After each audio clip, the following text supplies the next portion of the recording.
So I've kind of like recently taken back out my PS1 because I've been wanting to jump back into some games that I just, haven't played in a really long time, like Final Fantasy VII. But I just really, I know I've made a video on this guy before, but honestly, I just absolutely appreciate what this system is. And the fact that Sony decided to release this small little screen for it, I mean, it's just awesome. It's one of those cases where they didn't need to do anything like this. I mean, you still need to plug it into power, so it's not a completely portable system, but it's really cool that, you have this screen that you could just kind of take with you. And, I unfortunately didn't have this growing up, so I really think back now how much I would have really enjoyed having something like this, especially when we'd go on family trips and we'd be staying with family. I would have been able to just take this with me and a few PS1 games and, even some CDs and stuff, and being able to just have it on the go with me and plug it in at someone else's house. I just think that would have been such a cool idea. And I really wish I had one when I was young, but even now as an adult, like, yes, I have a PS3 or I have another method, that you can play these games on a bigger screen or not even having to use an original PS1. But it's awesome. I mean, I think it's one of the reasons I really fell in love with the PlayStation Portable was because I love PlayStation games. I love Nintendo games, don't get me wrong, too. But a lot of the PlayStation games that were coming out at the time were just something that I really loved. And being able to play Final Fantasy VII on this, like, my eyesight isn't that great anymore, but, it's still cool. Like, I can set it up here on my desk and play it if I want to, and continue to play that way. And I mean, there were so many games that I loved to play growing up. You got like WrestleMania, the arcade game. Like, that game is awesome. It's a fun time. There were some sports games that I did enjoy a lot back in the day, like Game Day and such. And then, you had, of course, classic titles like Crash Bandicoot, which, I mean, Crash Bandicoot is Crash Bandicoot, it's Crash Bandicoot. So, and then there were some like other games like Theme Park, which Theme Park was, man, I spent so much time playing that game as a kid. I remember having the cheat codes for it for like infinite money.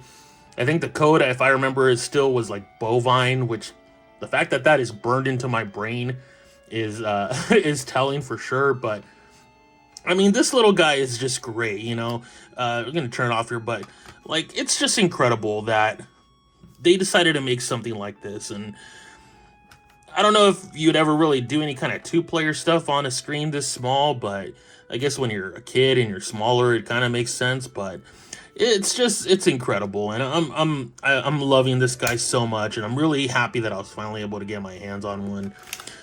But yeah, it's really cool, because then you can even like still plug in your TV stuff and everything on there.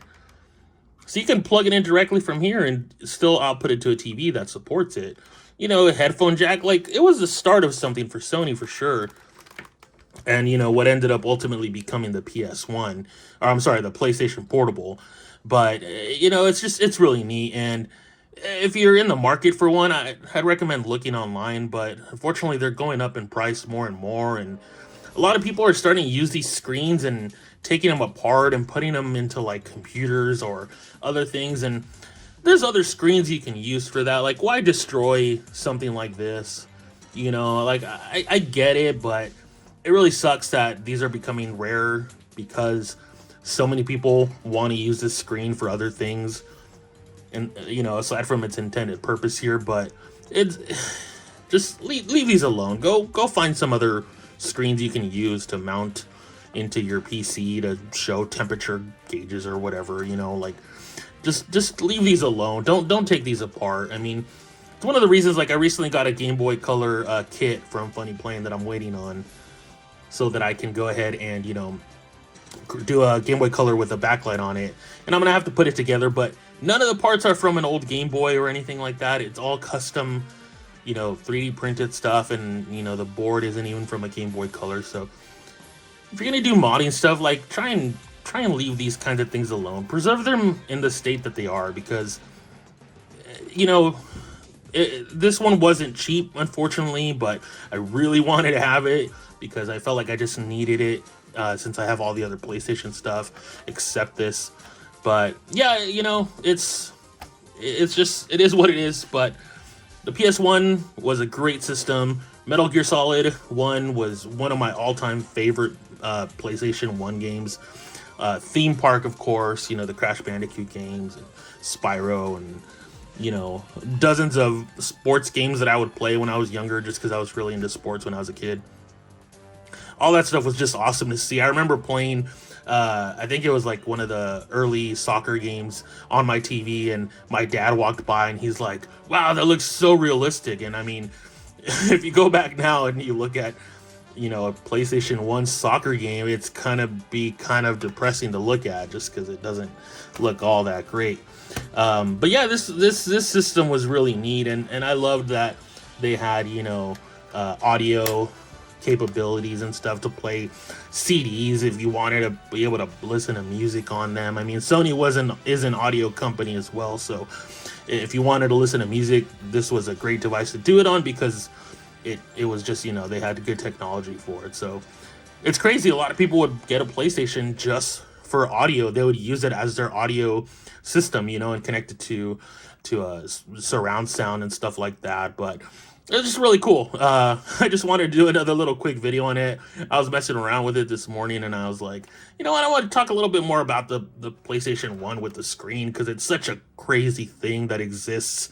And later on they've done other things, like third parties have done things for the other systems, but they're bulky, they're bigger. This thing is tiny. It's a small device. I mean, it's tiny, but it's really cool, and it's neat that it exists. And yeah, if you ever plan on getting one, definitely look into it, and you'll see, unfortunately, the prices, I think they're like over $200 now. If you want just a screen, you can probably get it for around $150, since the PS1 itself is maybe like a $30-$40 system if you can get a good deal on it. But yeah, just that was a quick little video.